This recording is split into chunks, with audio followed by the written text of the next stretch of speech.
alemba itiny amizay leo ny fangejana fandeferana be atzay aleo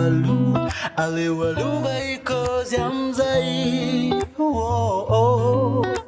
Novena rehefa mbona za satria za tsy mety fangatsy fantatra rehefa ny mangina volamena aleo aloha ikozy kely amizay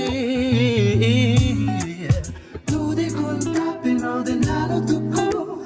Miavitra ny tenako fa kely atito Zao efa lase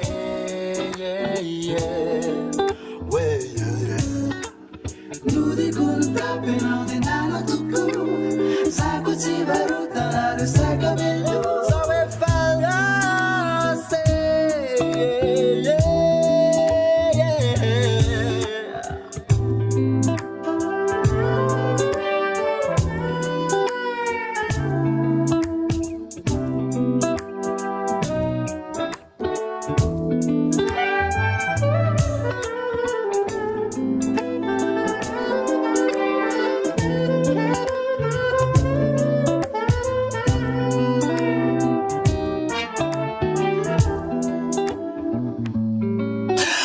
Sebra bisa teu faleu baiana kely amizay Za tsy hoe dokavana de hoe manitsaka hoe falase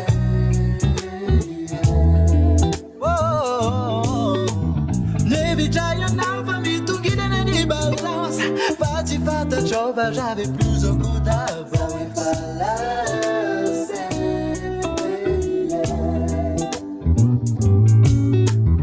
Nodiko ny tapinao de nalo toko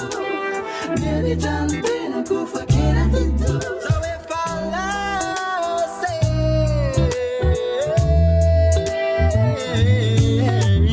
Nodiko ny tapinao de nalo toko Zako tsy varotana ry saka melo Zao efa lase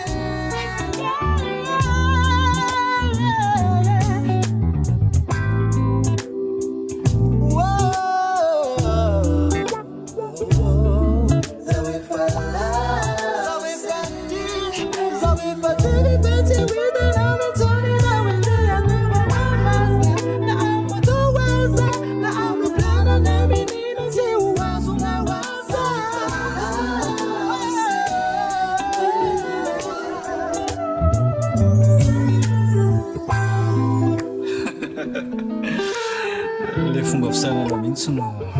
efa misy elanelana ianao sy tovo mitsiry ianao efa eranao namira